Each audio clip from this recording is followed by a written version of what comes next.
And we are live. Welcome to Impact Money. Thanks for joining around the world on your TVs there in Texas and Louisiana on Smart Money Culture TV network. We have a lot going on today. Markets appear to be rebounding very nicely. Hello, David. How are you? Yes. Hey, doing fantastic. And looking forward to today's broadcast. Everything's going well. We have a bit of rain outside, the sunny go. So everybody's doing the freak out. They don't know what to do when it rains. I think they're all sleeping. But I'm here taking a look at the markets. Bitcoin at 64.5, looking pretty strong, really. How are you? Doing pretty good. Yeah, looking pretty strong. I agree. We have a full weekend here. Mom and Dad are going to come too, so that'll be fun. So we'll see them this weekend. Bella, my little Bella, is getting confirmed, and Cool. she has her confirmation. And of course, we're doing all this stuff. High school, 14 years old it's a tricky time. Yeah. It's you can think that you're very prepared, and it's that's the way it goes. But it is a wonderful thing. I tell everybody, and I've been on a bit of a push actually. Everybody needs to have kids. I'm telling everybody, get married and have kids.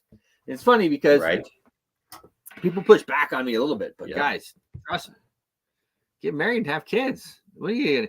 You can't even take your money with you. It all gets taxed away. So, and then you can't take it with you, and you can't hardly leave it behind even.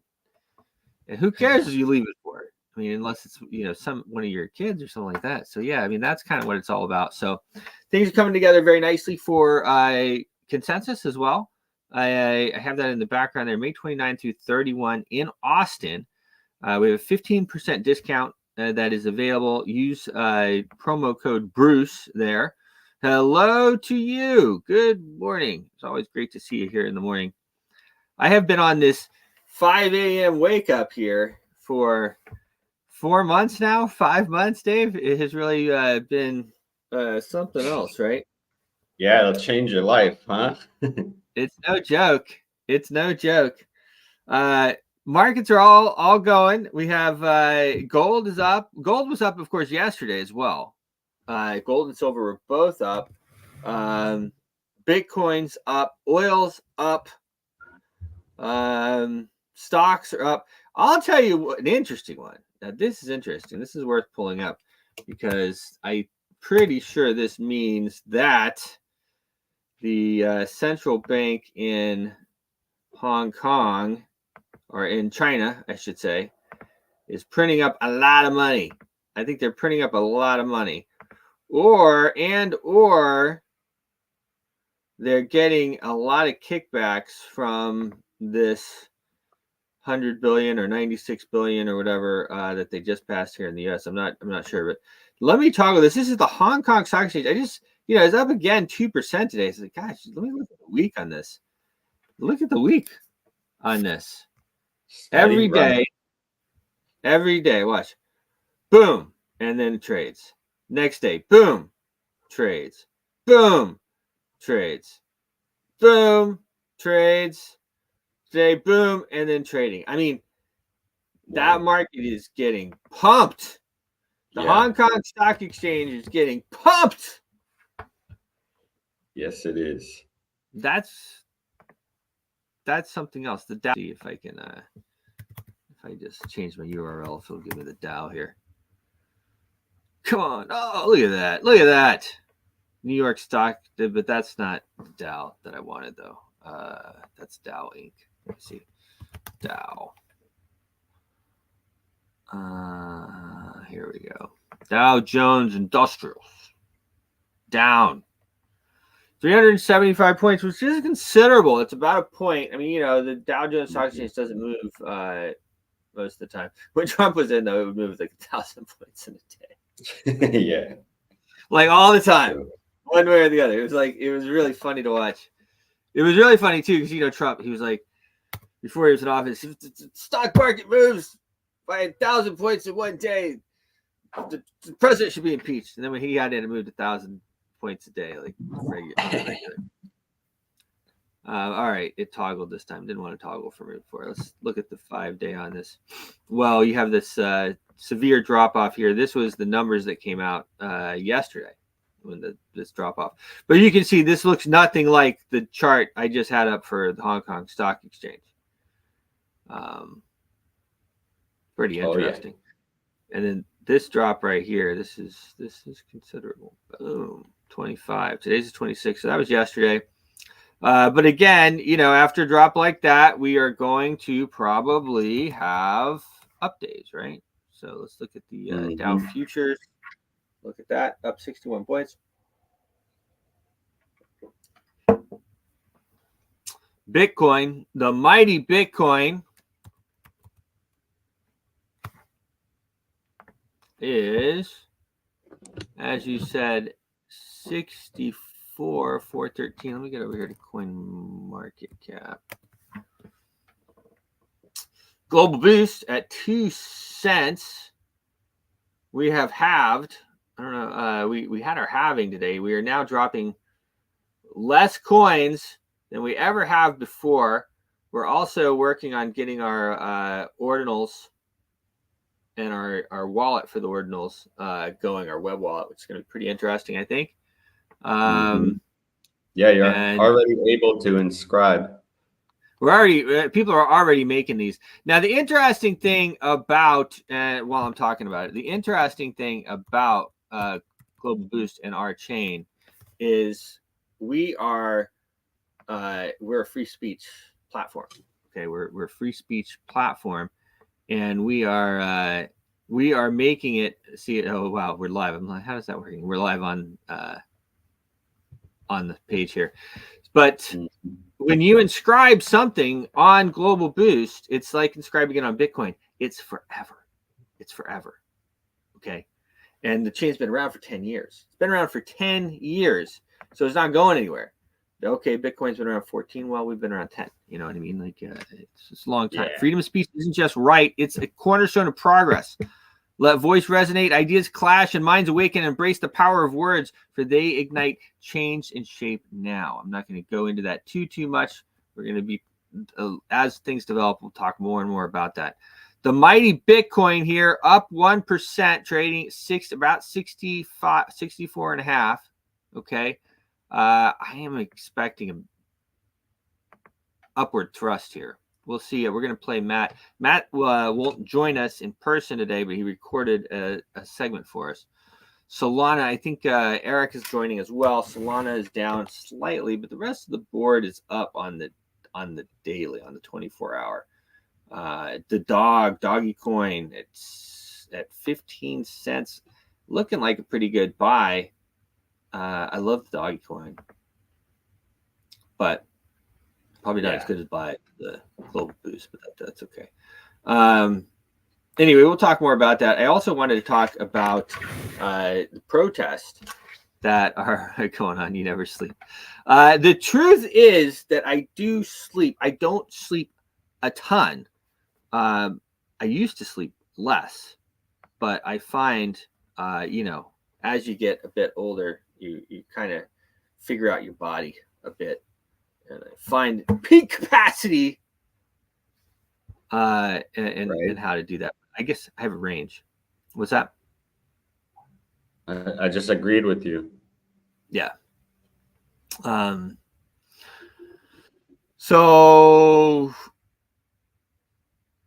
send the link to an email. Eric, we're not sending a link to the email. We'll send the link on the WhatsApp. Can you drop that link for him, please?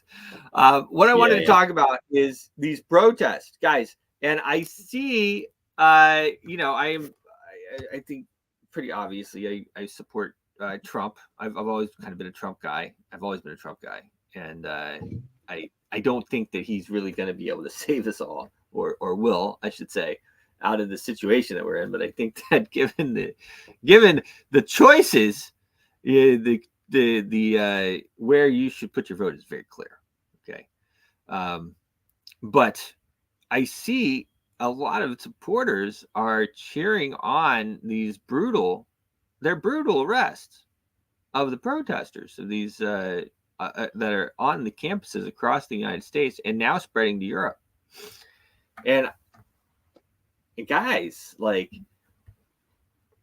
they don't like the war. And maybe you like Israel, but if they don't like Israel, that's their right not to like Israel. Just like we killed 500,000 people, 500,000 kids in Iraq. Well, you know, that didn't make us very popular. That didn't make the U.S. very popular.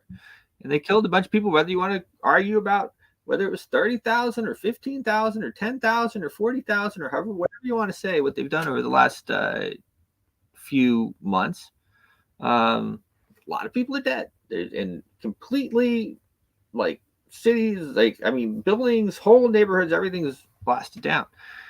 And, you know, there will come a time in the very near future when you will probably be protesting as well, unfortunately.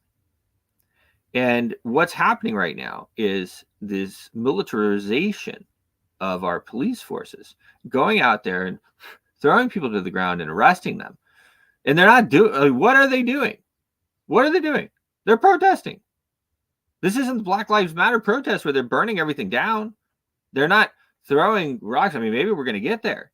But they're not throwing bricks in windows of buildings.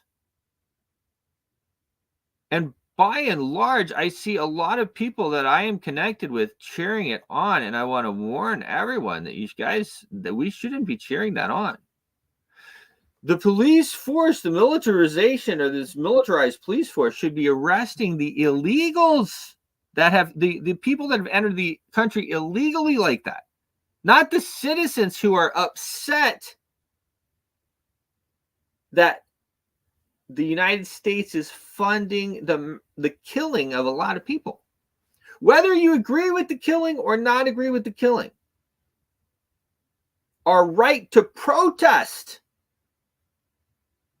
the killings is enshrined in the Constitution.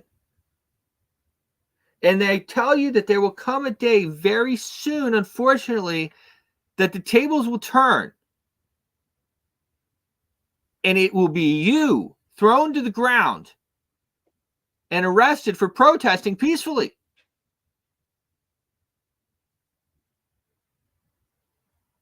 We have a situation in the United States that most people aren't happy. It doesn't matter which side of the thing you're on. Most people are not happy with what's going on.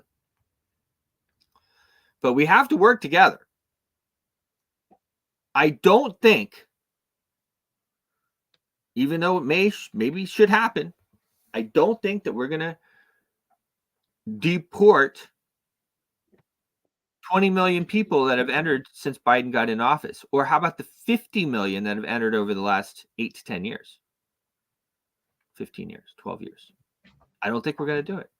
I don't think that the public has the stomach to do it. You have kids that are now citizens. You have family units.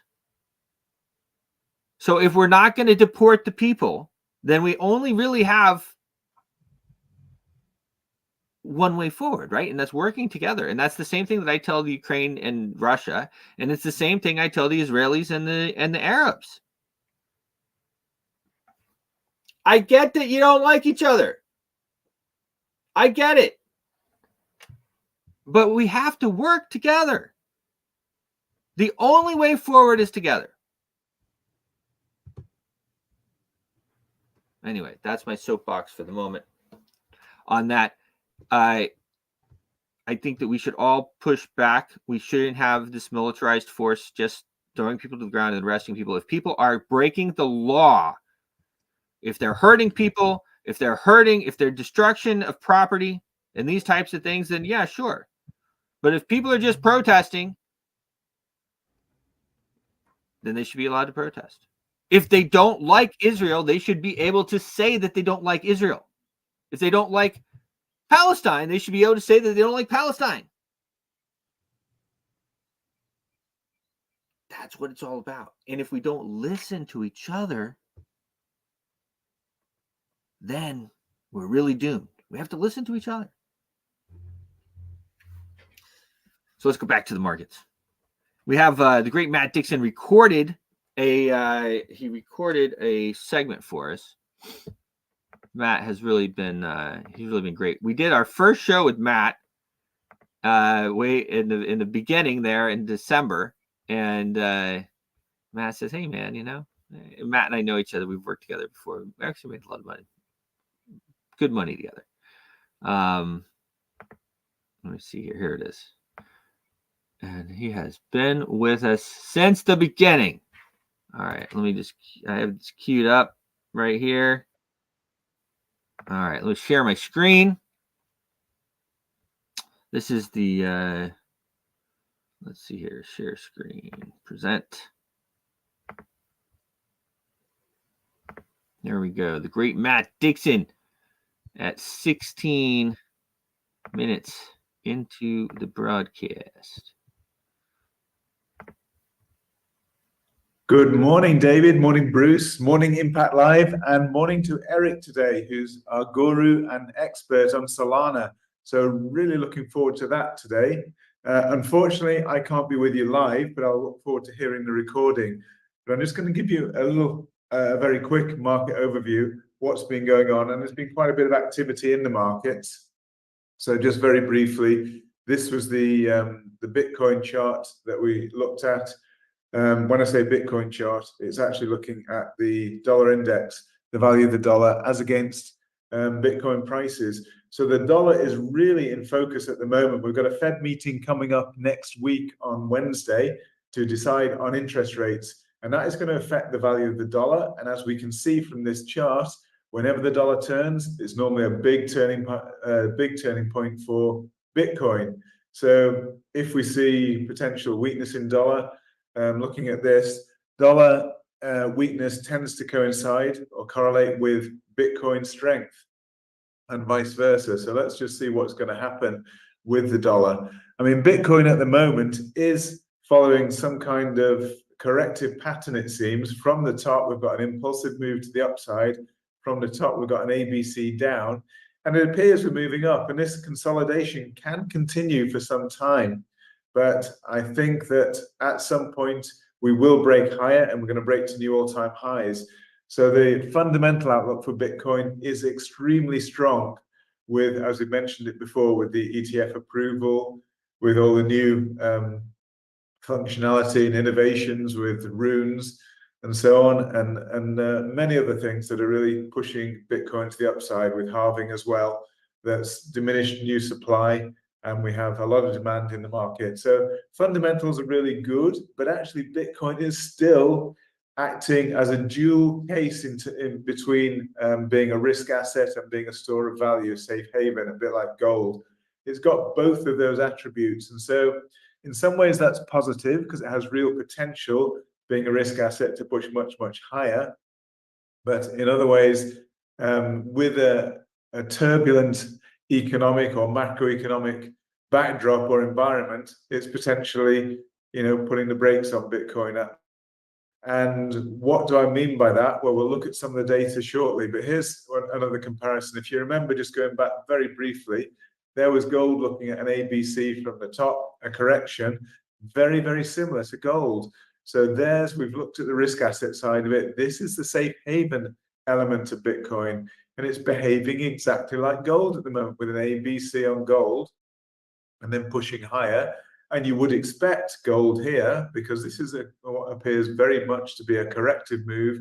And we've now surpassed this wave here with the price currently at 2343. We've surpassed this low point here on gold for the A wave. So it can't be a wave 1, 2, 3, 4, because 4 is not allowed to enter the territory of wave 1. So it's telling us that gold is likely to move to the upside to new all-time highs once again.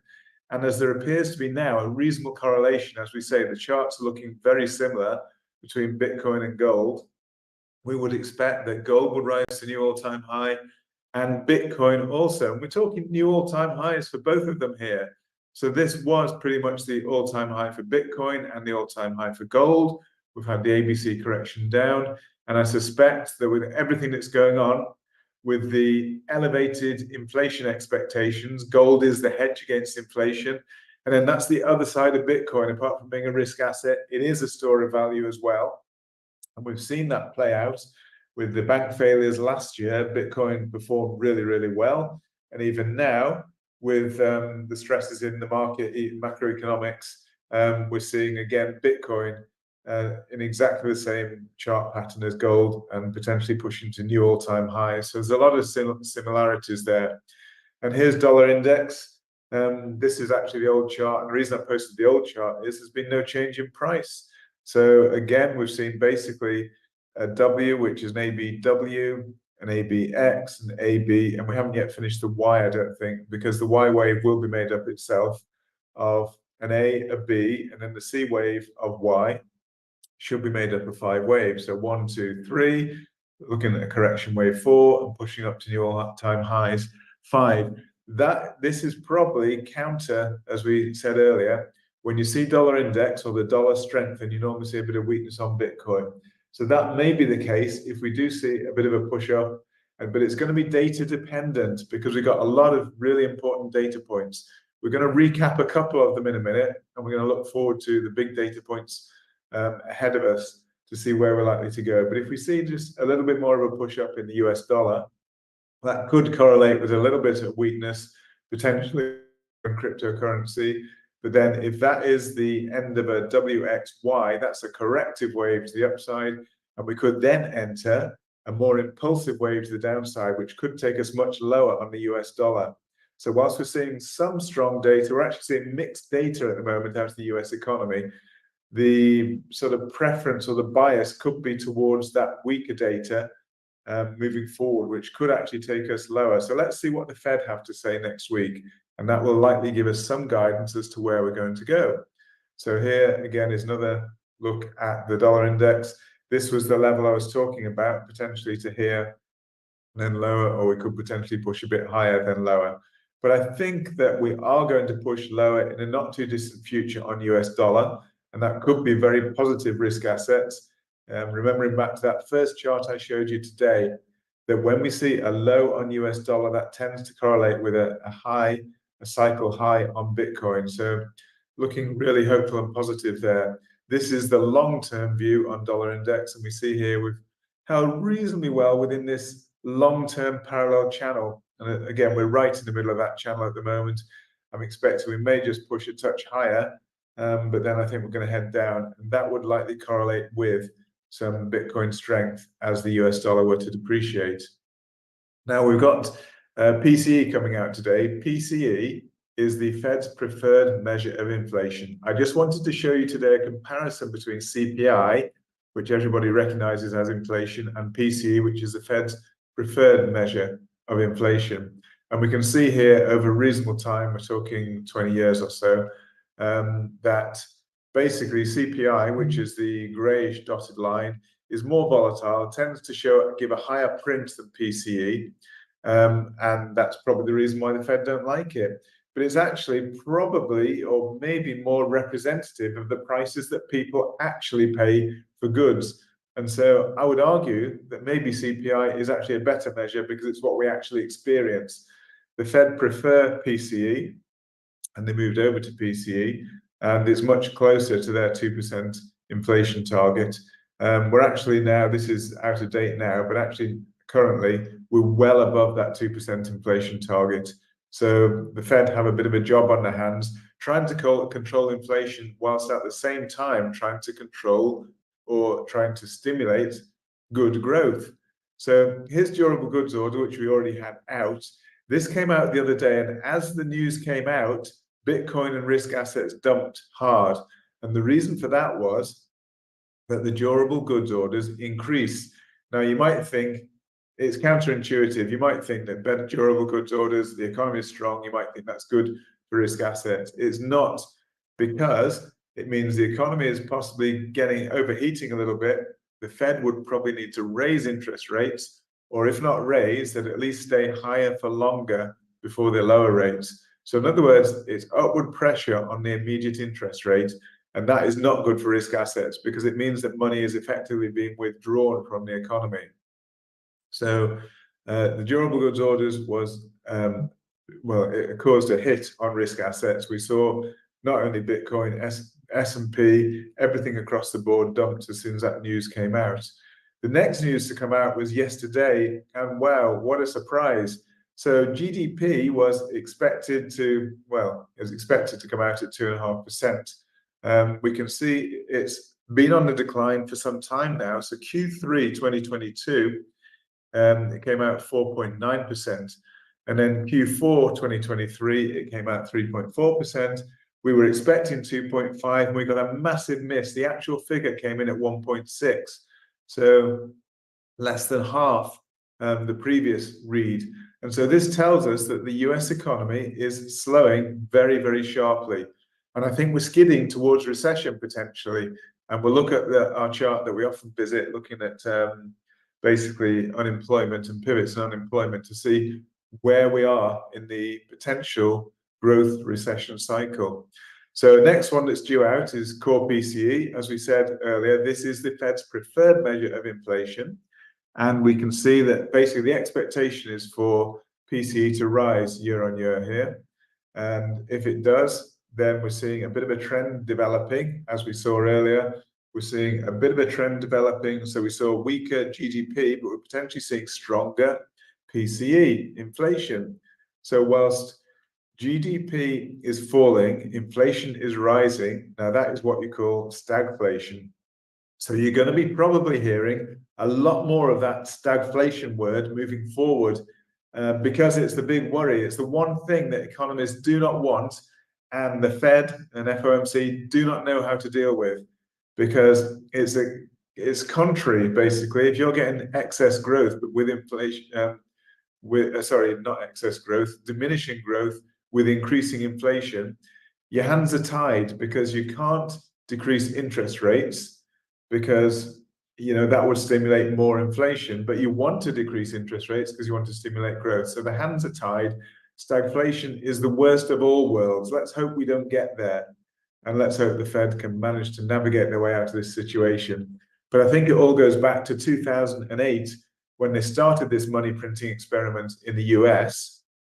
It started much earlier, actually, in Japan, 1999, I think it was, when they started the money printing experiment, and it didn't bode too well for them. So the Fed started this in 2008 with the financial crisis. Again, they were already in a problem with growth, because there's a thing, I think he's a Nobel Prize winner, certainly a renowned economist, and a guy by the name of Schumpeter. He basically talked about creative destruction, and effectively saying that you need to see some destruction before creation can happen, before growth can happen in an economy. And this destruction is often caused when you have higher interest rates to try to limit inflation, and it causes a fall off in growth. And it's just one of those things that people have to accept. But the Fed wouldn't accept it. And what they did instead was just print money, create money out of thin air to stimulate an economy. Now, this money printing stimulation doesn't have a particularly good effect. What's called a multiplier effect is very low. It doesn't really affect the economy in a very positive way. What it does do is create a lot of money flowing around that tends to flow into risk assets, and particularly make wealthy people who are already rich and wealthy, makes them even richer and more wealthy. But it's a feel-good factor. It's a sticking plaster to cover up the real problem, and it doesn't create it's not the best way to create growth in the economy. So we saw that again in the COVID crisis. And whether or not we'd had COVID, they needed money printing anyway, because the economy was already beginning to slow dramatically. So we got the COVID money printing. And then from there, we got, again, some growth in the economy. And risk assets continuing to rise. There are all-time highs there or thereabouts right now. But this is all off the back of money printing, I would say. And so we are beginning to enter another period of declining growth. And if that's the case, they don't have any more tools in the box. At some point, they will probably need to do more QE, money printing, and they will need to lower interest rates. But the big problem they have is inflation. So let's watch very carefully the PCE figures due out today. And then, of course, this will impact the Fed's decision next week, next Wednesday, on interest rates. It's almost nailed on that they're going to keep it at 5.5%. So they'll keep the ship steady, but they've got this problem of rising inflation, and they've got the declining growth. So I think it's going to be very, very important to listen to the press conference, listen to the statement by the Fed Chair, Jerome Powell, see what he has to say about what their expectations are going forward. That is going to be really key going forward. And here's that old chart that I often show you. When we see cycle low in unemployment every single time since the late 1940s even to today, every time we see a cycle low in unemployment, we see a recession. And we are at now, if we move forward a little bit, we're actually at another cycle low in unemployment. That should turn at some point, and we should start to see unemployment rising yet again. And that always coincides with a recession. So I don't doubt recession is coming. The Fed have got their hands full. Maybe Bitcoin could be the answer. Yes, it will be hit initially, but it is a store of value. And like gold is rising to new all-time highs off the back of inflated inflation figures, expectations.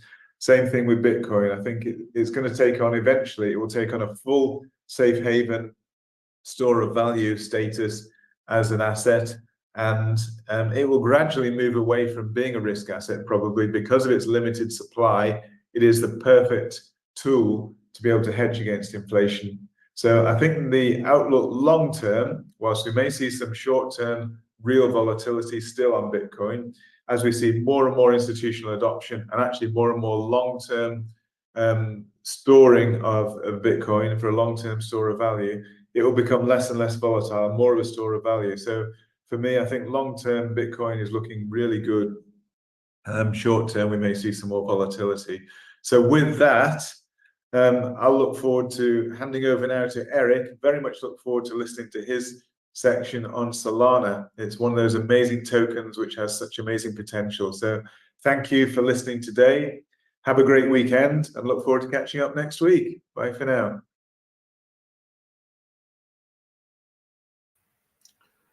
All right, well, there you have it, folks. You know, the U.S. economy is overheating. It's overheating. It's overheating. We have, you know, stagflation. What he's talking about there with stagflation, that is the thing that nobody knows what to do. Nobody knows what to do about the stagflation. Well, I can tell you that if we stop printing money, that's going to help a lot. Okay, and if we stop killing people, that's probably going to help a lot too. Have more babies and stop killing people. That is a good way out of it. Pretty interesting report. You know, a lot of, you know, the U.S. dollar has been, you know, it's the world currency, right? It's the world reserve currency. So everything that happens here is happening across the world, and especially, you know, with our military having just presence everywhere. It's just crazy, you know.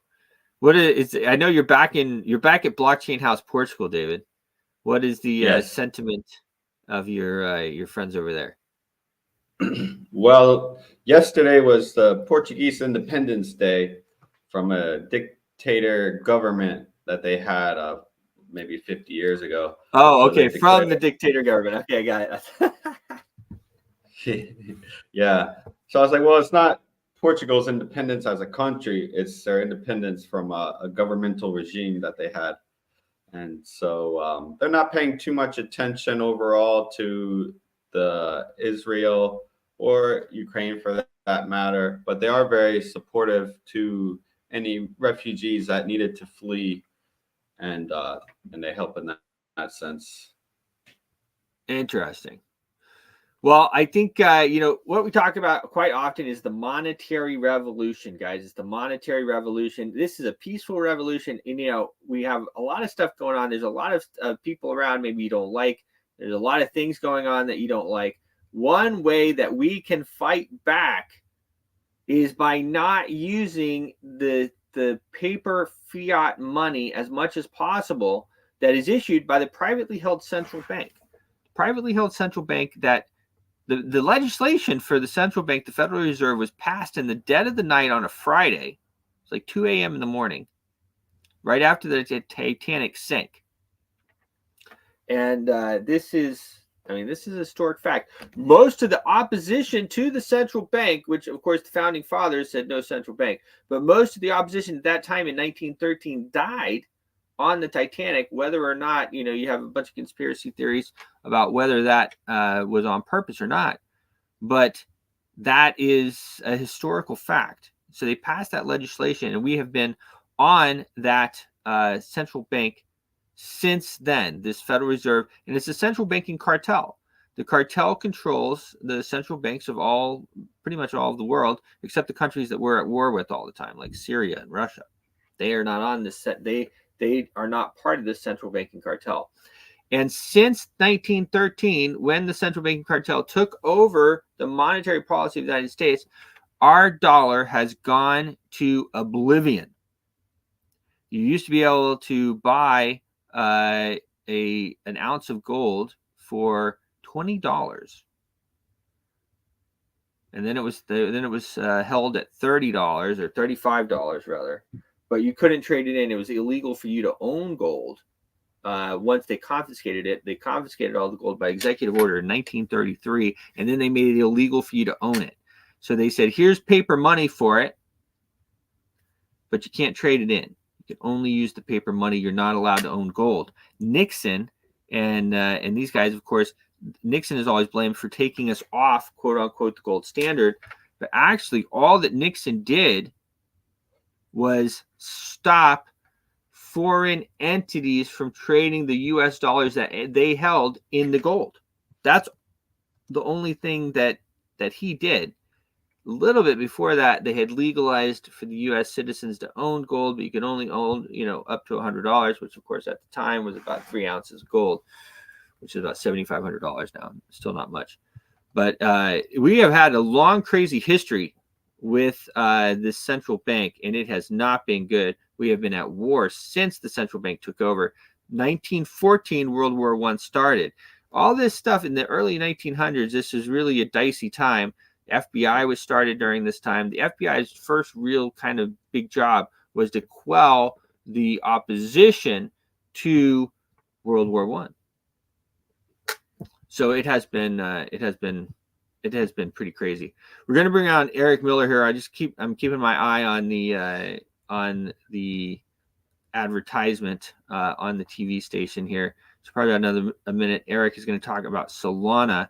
I do want you guys, consensus is May 29 through 31 in Austin. It's going to be absolutely awesome. This is a festival, but everybody's going to be there, all the big money, and then all the people you don't like too, as far as like the SEC and the Treasury, all these people, but everybody's going to be there. And again, guys, we need to talk to each other. We need to work with each other, right? That's our big thing. We got to work together. So, you should go. You should get your tickets now before the price increases. Right now, if you use your code Bruce, then you can get a pretty big discount, along with the other discounts that they have right now. But those other discounts are going to expire, so you might as well get your ticket now.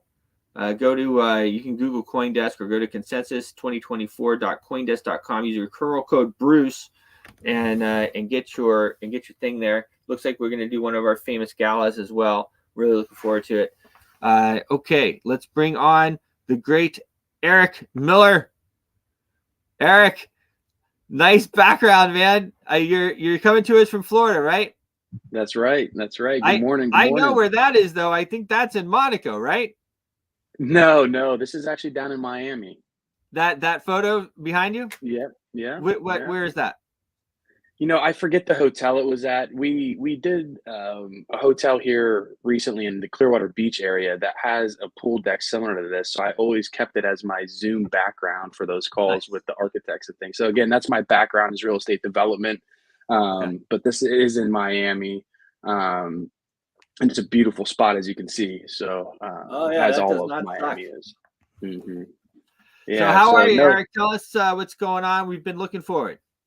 Yeah, no, good morning, and loved your comments on consensus too. Anybody that is in the community and in the crypto space, absolute must go to. So here, let me get my presentation up, which I have. You want me to add that to the Yeah, if screen? you don't mind, I got it loaded here. Yep. There we go. There we go. So, Bruce, I this week got on and started talking a little bit about some of the innovation going on over on Bitcoin with Runes and that whole community, and what's really just helped just make, I think, Bitcoin not only more popular, but giving it some more use cases. But the first time I was on the show, we had talked about Solana and really why Solana. I feel like there's a lot of people who have heard of Solana. I feel like there's still a lot of people who haven't heard about Solana, but most think of Solana like a Bitcoin, that it's a coin, it's a cryptocurrency with not a real amount of use cases and really what can be done on Solana. So today I wanted to talk a little bit about that and just some real world applications of what we're seeing, because even between this time last year and even the year before, really it was just a heavy NFT type of marketplace. There were builders building, but nothing like what we're seeing today. So the first, what I wanted to touch on, and I hinted a little bit this last time on the show when we talked Solana, was really the efficiency of it, right? And the only reason I'm bringing this up is that over the past month, we've had some congestion issues, which have now been solved. Thank you. So we had the update 1.17 that just got released. Network is back to stabilized. It sounds like on May 27th, 1.18 is going to roll out, which will fix all congestion issues. But what's still coming down the road is FireDancer. And FireDancer is another validator that's going to be on Solana. And again, this is a lot of tech talk, but really what that means is that Solana is going to get fixed, again, congestion issues, but also the speed of transactions is going to go to really limits that we haven't seen before in cryptocurrency. Again, they're quoting 1 million transactions per second, which is absolutely unbelievable. Yeah. All right. So again, why Solana? So what we're going to do today is really talk about these real life use cases, right? What is being built on Solana, and how do we even get anywhere near mass adoption so that people don't see Solana just as a coin? So it all really starts with what they call DePIN projects. And it's really an acronym for Decentralized Physical Infrastructure Networks. What is that, right? Well, there's 3 projects today that I'm going to highlight. And this is really where mass adoption happens, because the whole idea around mass adoption is to get people using the blockchain when they don't even know that they're using the blockchain, right? And there's a project, and they've done a beta test in Miami, so very close to home for me, and it's called Helium Mobile. Have you guys heard of Helium Mobile before? Yes. So Helium Mobile's been around about 10 years. They've really tried to solve a lot of the issues going on with the major carrier networks, and again, really focus on decentralization of this. So what they've started rolling out within this past year is a plan where you have $20 a month unlimited cellular, right? Which is okay. There's other plans out there that are comparable to that. But what they've done is they have their own network, which is the Helium network, and then they leverage the T-Mobile network. So their goal is that they'll get users like you and I to download their app on their phone. If you really want to get into it, you can put a hotspot in your house, which just looks like a Wi-Fi router, which that helps boost the signal. So the goal, like when you pull up the map in Miami, and you'll see that the entire city of Miami is just covered in mobile hotspots, right? So in Miami, they're able to have $5 mobile in Miami for users because of that decentralized network. So what happens is as more people bring their own Wi-Fi hotspot or Helium mobile hotspot online, it reduces the need to be on the T-Mobile network, right?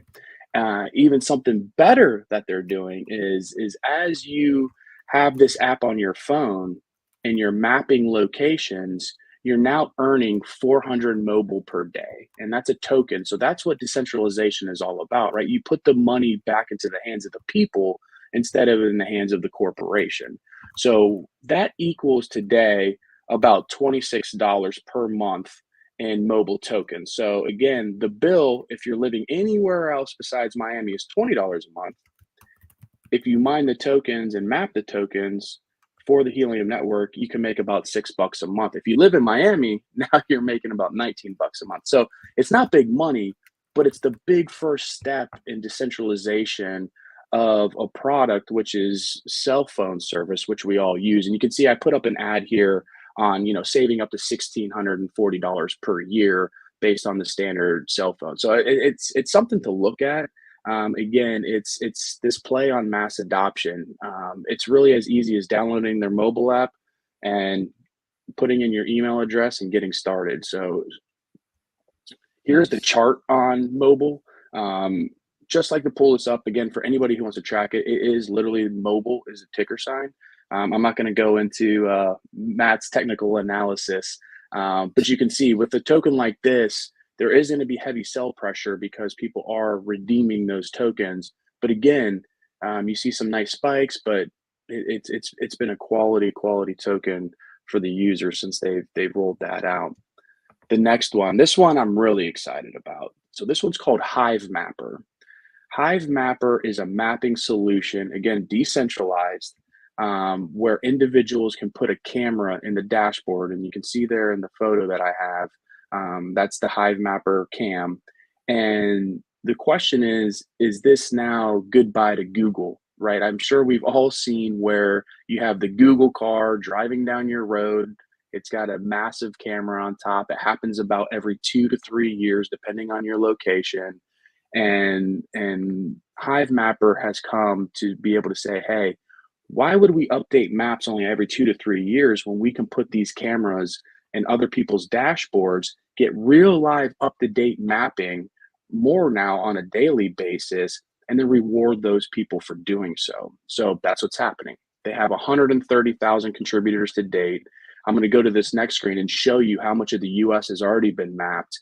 Over 3,200 regions have been mapped. This is worldwide that they're doing this. And again, users get paid in tokens to do this. So you're starting to see this change in technology and leveraging the blockchain that I think is really important for people like you and I who, would like to see not only real-time information, but the opportunity, if you are driving a lot, to earn some extra cash. So here is the map of Hivemapper right here. You can see the East Coast is pretty well mapped. The way that Hivemapper does monetize this is that they sell this data to other mapping solutions, right? So that's also some value behind the coin. So everything is going to have buy and sell pressure, but with Hivemapper, they're really starting to roll out and get some great partners on board who are actually buying this information. So I'll ask you guys again on this question. Have you guys heard of Hivemapper? So I'm not sure if I've heard of Hivemapper in particular. I mean, obviously we've been in the space for a long time. This is not the first rendition of something like this to come up.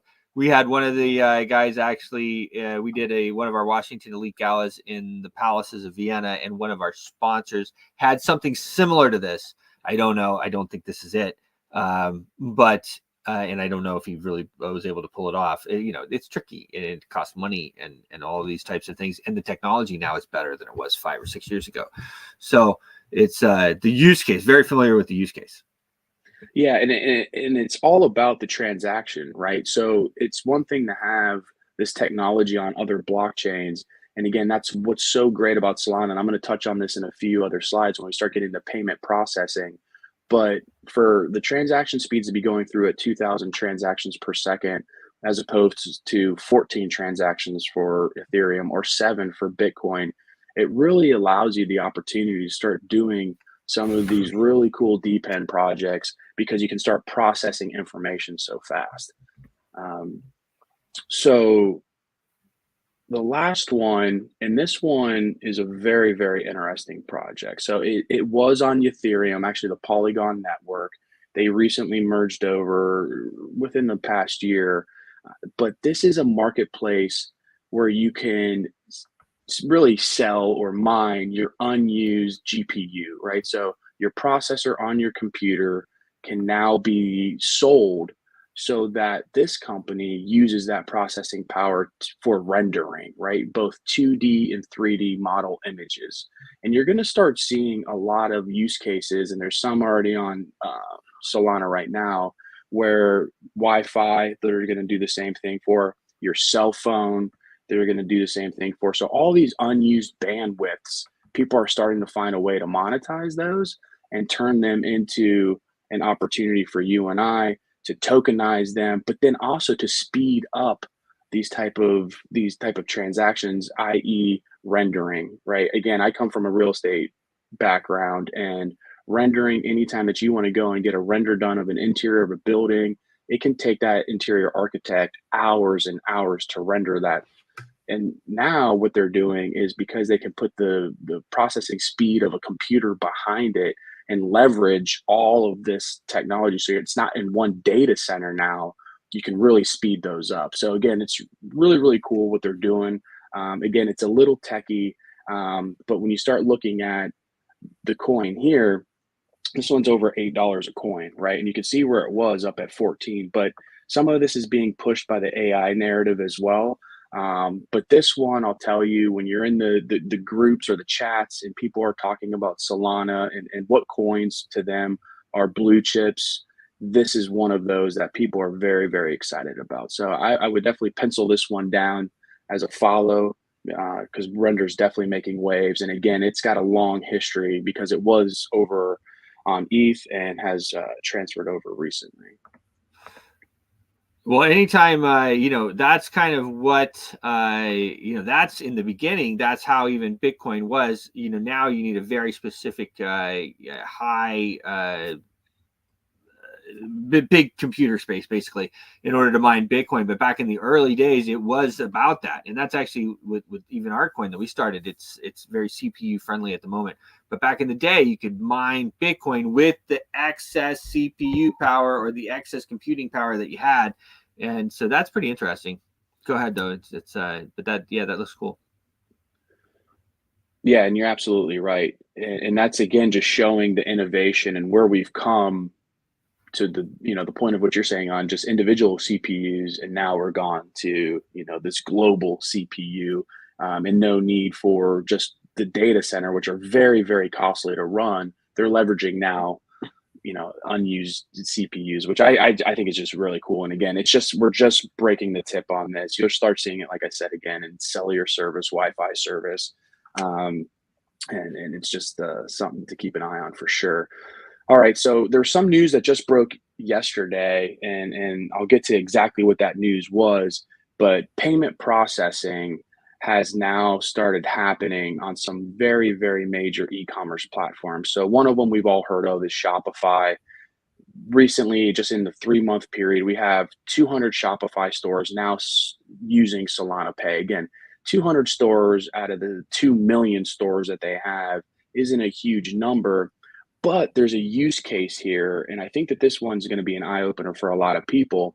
The Saga phone, which is the Solana cell phone, recently launched about a year ago, but most recently they've had an opportunity for you to go in and buy, and because of a coin which we've discussed on this program before, Bonk was on this phone, the phone paid for itself, right? So with the Bonk that was on the phone, you could buy the phone really for free, and there was a frenzy that happened. Well, that frenzy that occurred, the Shopify store that Solana uses saw a massive uptick in volume of users on it, but then also the way that people were paying. And again, because these people were crypto natives, they were choosing to pay in USDC. They could have paid in credit card, but they had the option to pay in USDC. Well, by doing so, based on the volume of phones that they sold, they were able to save over $1 million in transaction merchant processing fees, right?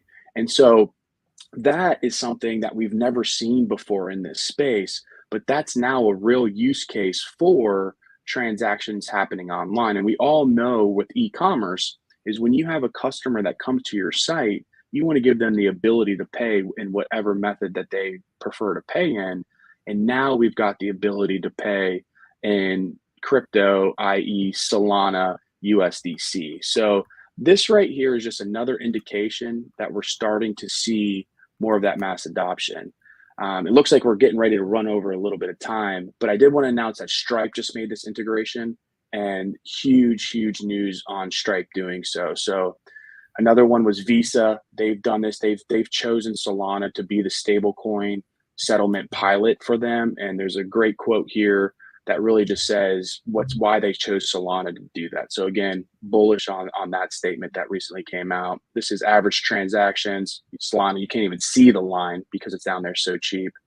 Again, another slide here, just how fast this is happening on Solana. All right, so we'll finish up right here. So this is next. I'm going to come on. I'm going to talk blue chips. I got 3 projects I'm excited to share with you guys. And with that, happy Friday, everybody. TGIF, and appreciate you guys having me on. There you go. Awesome, Eric. Well, we look forward to having you on again. Everyone, always great to see you guys on your TVs and streaming live. We'll be back in 5 hours. Your voice is powerful. When combined with social engagement, it's a force for change.